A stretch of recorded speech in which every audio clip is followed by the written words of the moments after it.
एक जिद्दी का वाकया मौलाना अब्दुल मुस्तफ़ा आदमी अपनी किताब में लिखते हैं कि एक नवाब साहब थे। नवाब साहब के ससुराल से दावत आई तो नवाब साहब अपने बुद्धू से कहें यार ससुराल चलना था, दावत आई है। कहा चलो चला जाए। तो नवाब साहब कहते हैं कि हमारा पैजामा बहुत गंदा है। तो बुद्धू कहे हमार साफ है, आप हमार पहन लो, हम आपके पहन ली, हम नौकर आदमी, गंदा हुए तो भूँ चल जाए। नवाब साहब कहे नहीं यार ससुराल के मामला है, अगर कहूँ पता चलेगा कि नवाब हमने बुद्धू पैजामा पहन के आए हैं तो कितनी बड़ी बदनामी हुई। बुद्धू कहें पहनो पैजामा हमार, जब हमने बतेबे तो कोई कैसे जानी पहनो। तो नवाब साहब कहें फिर ध्यान दिए रे, तो कहे हम कहूँ बताए न दिए, कहीं नहीं नहीं पहनो। बुद्धू ने अपना पैजामा नवाब साहब को पहना दिया और खुद नवाब का पैजामा पहन लिया। नवाब साहब जब ससुराल पहुंचे तो नवाब साहब के लिए तो दरवाजा खुल गया, अंदर चले गए और बुद्धू के लिए बरामदे में चारपाई पड़ गई। गांव वाले ने पता चला कि नवाब साहब आए हैं तो कुछ लोग मुलाकात करे आए। जब आए तो नवाब साहब बाहर, तो लोग पूछे नवाब साहब अंदर बुद्धू बाहर। तो लोग पूछे बुद्धू से कि बुद्धू भाई नवाब साहब कहाँ है। तो बुद्धू बताए नवाब साहब अंदर है, लेकिन एक बात सुन लो। कहीं नवाब साहब पे जात तो हो, सब बात पूछो, लेकिन उनसे उनके पैजामा न पूछो कि तुम्हारा पैजामा कहाँ है। कहीं नहीं क्या बात है, कहीं बात ऐसे सब बात पूछो लेकिन उनसे उनके पैजामा न पूछो कि तुम्हारा पैजामा है कहाँ। अब नवाब साहब सुनी तो बहुत खफा, लेकिन करें क्या। जब सब लोग मिल मिला के चले गए तो नवाब साहब निकले होगा डांटे लगे। कहने रे साहब मना तो किया रहा है कि पैजामा ना पूछो, चुप ना लाए, फिर पैजामा पैजामा लगा रहा है।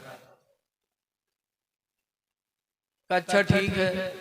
फिर कुछ लोग आए तो फिर आए बुद्धू नवाब साहब कहाँ।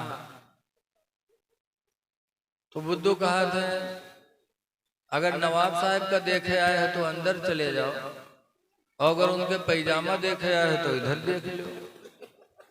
अभी लोग कहीं नहीं कौन सी बात यार, कहीं बात ऐसा है अगर उनका देखे आए तो अंदर है, अगर उनके पैजामा देखे आए तो इधर देख लो। अब नवाब साहब बहुत आग बगोला लेकिन कुछ बोल नहीं पाए। जब लोग मिलके चले गए तो नवाब साहब निकले फिर मारे लगे। कहीं अच्छा सर माफ कर दो, ये गलती अब ऐसी गलती कभी नहीं हो। खैर माफ कर दिया। फिर कुछ लोग आए मिले, जब फिर मिले आए कुछ लोग तो बुद्धू देखे वापन सर नीचे झुकाए गए, एक चुप हजार चुप। लोग पूछे थे बुद्धू नवाब साहब कहाँ है रे, बुद्धू चुप। फिर लोग कहते हैं बोल ना रे बुधवा नवाब साहब कहाँ है रे, बुद्धू एक चुप हजार चुप। फिर कहने रे बोल ना रे नवाब साहब कहाँ है रे। तो बुद्धू कहता है हम कहा जाने नवाब साहब कहाँ हैं, जब उनके हम पैजामा नहीं बता सके थे तो उनका हम कैसे बता सके थे। नवाब साहब के नहीं बर्दाश्त हुआ, निकले मार के भगाएंगे। जिद कर लिया था कि हम पैजामा बता के रहेंगे, तो मारा भी गया नौकरी भी गई। ऐ लोगों जिद न किया करो, जब कोई अच्छी बात हो तो उसको मान लिया करो। आज जिद में भी काम खराब हो रहा है। बहुत से लोग जिद में यहाँ इतना लंबा पैजामा पहनी है कि कहूँ कोनो वहाबी न कह दे, तो इतना नीचा पैजामा पहनी है कि झाड़ू देख जरूरत नहीं, सब बटोरे घूमत। और वहाबी सुन्निन की जिद में इतना ऊंचा पैजामा पहना था कि लागत है कि नेकर हुए पहने घूमत, बंदर में लगा था। ये जिद क्यों है। अरे पैजामा ना इतना नीचा पहनो कि टखना खुल जाए, टखना टखना छुप जाए। टखने का छुपाना भी गुनाह है। हदीस पाक में नबी दर्द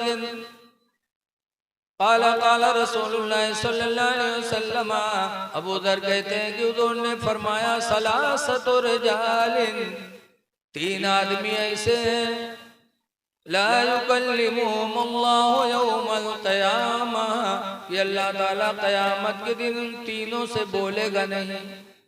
वला यंज़ुरु इलैहिम, और उन तीनों की तरफ नजर रहमत नहीं डालेगा। वलहुम अज़ाबुन अलीम, और उन तीनों के लिए दर्दनाक अज़ाब होगा। फ़क़ाम अबू ज़र, तो अबू ज़र साहबी ने जब सुना तो बैठे थे खड़े हो गए। वक़ाल मन हुम या रसूल अल्लाह, अबू ज़र खड़े होकर पूछने लगे अल्लाह के रसूल वो तीनों हैं कौन, वो तीन बदनसीब कौन है कि जिनसे अल्लाह क़यामत के दिन बोलेगा नहीं। तो हुज़ूर ने नंबर 1 पर फरमाया था अल मुसबिलो, टखना के नीचे लिबास पहनने वाला, इतना लंबा पैंट पैजामा पहनने वाला कि टखना के नीचे रहे, तो अल्लाह उससे बोलेगा। हाँ, अगर तकब्बुर की नीयत से है तब। लेकिन पता चला आदमी पैजामा पैंट ऊंचा बनवाए से पेट ऊंचा है और चलेला खसक के नीचे चला गया और टखना छुप गया, तो अब इस्लाम कहता है कि वो इस पकड़ में नहीं आया। जो घमंड और तकब्बुर के तौर पर करना नहीं चाहिए। दूसरे नंबर पर सरकार ने फरमाया वल मन्नान, एहसान करके एहसान जिताने वाला, किसी को खाना खिला दिया और कह डाला, किसी की मदद कर दी और कह डाला, तो एहसान करके एहसान जिताने वाला आदमी इतना बड़ा बदनसीब होगा कि क़यामत के दिन अल्लाह उससे बोलेगा नहीं और उसकी तरफ नजर रहमत डालेगा नहीं। इसलिए है लोगों, दुनिया में अगर किसी की मदद करो तो जिंदगी में कभी जबान पे न लाओ, कभी उसको जाहिर न करो, न उसके सामने जाहिर करो न दूसरे से जाहिर करो, बल्कि ये सोच लो जिसकी रजा के लिए मैंने किया है वो खुदा इस नेकी को देख रहा है, तो खुदा उसका सिला अता फरमाएगा। और तीसरे नंबर पर है वल मुनफिकु सिलअता बिल हलफिल काज़िब, और झूठी कसमें खा खा के धंधा करने वाला, झूठी कसमें खा खा के तिजारत करने वाला इतना बड़ा मलऊन है कि क़यामत के दिन अल्लाह न उसकी तरफ देखेगा न उससे बोलेगा और उसके लिए दर्दनाक अज़ाब होगा। इसलिए तिजारत में सच्ची बोली बोलो, सच बोलोगे फिर अल्लाह कैसी बरकत देगा कि तुम कभी सोच भी नहीं सकते।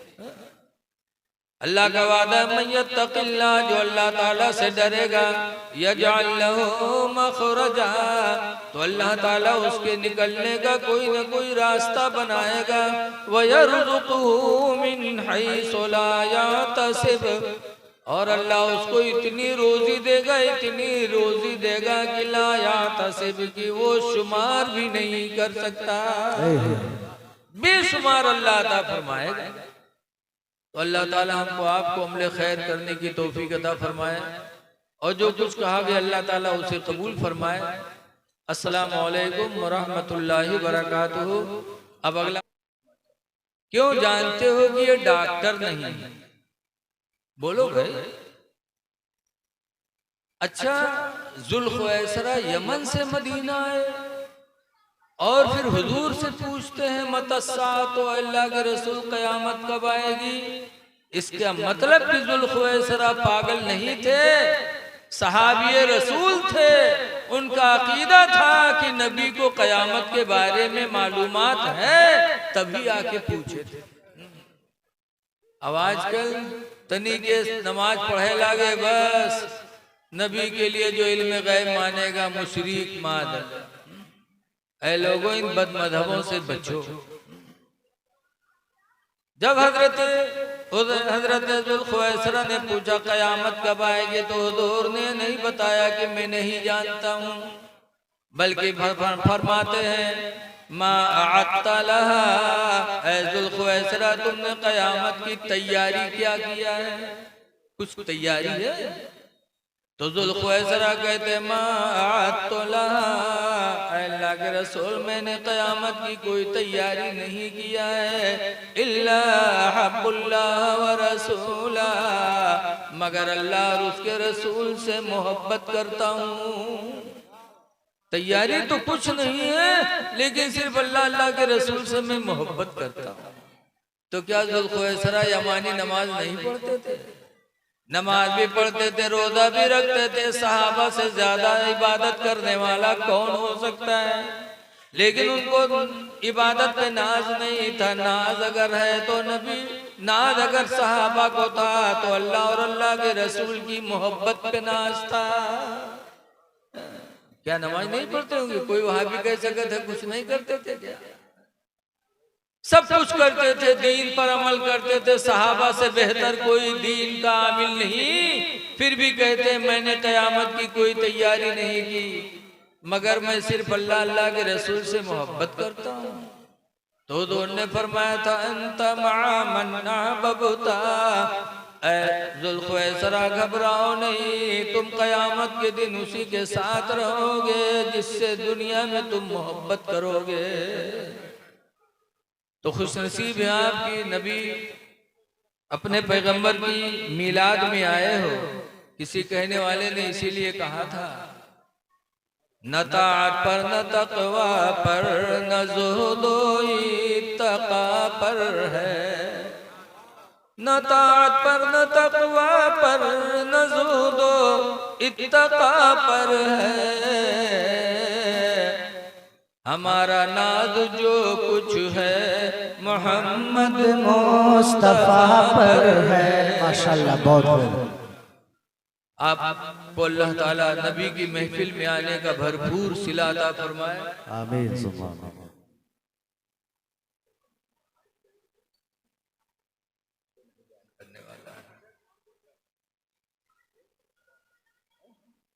है टाइम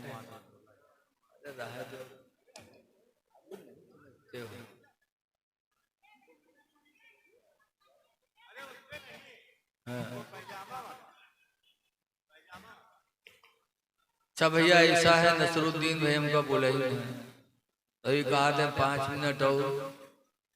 अब आप लोग का कहा तो बताओ। हमारी सारी खैरियत इन्हीं के ऊपर है। अब अगर इनकी हम बात नहीं मानेंगे तो हमारी खैरियत बिगड़ेगी, और अगर इनकी बात मानते हैं आप नाराज हो। आप लोग थोड़ा एक जगह इसे तकरीर खत्म करे लगे तो एक साहब कहने हजरत अभी और अभी और, तो अगल बगल वाले उनका इतना किल्ला मारे कहीं तो बहुत निक लागत है, घरे बैठा है तो सुन ले जा। तो नौबत ना आवे, ये इनकी मोहब्बत है। थोड़ी देर के लिए इधर उधर थोड़ा आगे बढ़ा लिया जब वो बेहतर हो जाए। कुर्सी भर के बचे हैं वो ठीक रहे, लगाए के भाई भाग गए हैं यार। चलो ऐसे सुन लो, हजरत कह रहे हैं कि अगर आप लोग आगे आ जाते तो अच्छा रहता, लेकिन ज्यादा बोले इधर उधर कुर्सी लगाए बैठे बेहतर सब लोग आगे आ जाओ, और कुर्सी भर के आप लोग बचे भी हैं, लगा के बैठ जाओ। चलिए आ जाओ, मजा आ जाएगा माशाल्लाह। आ जाओ।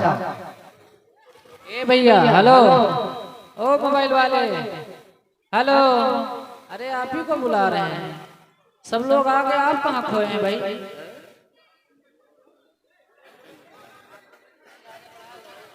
ये साउंड के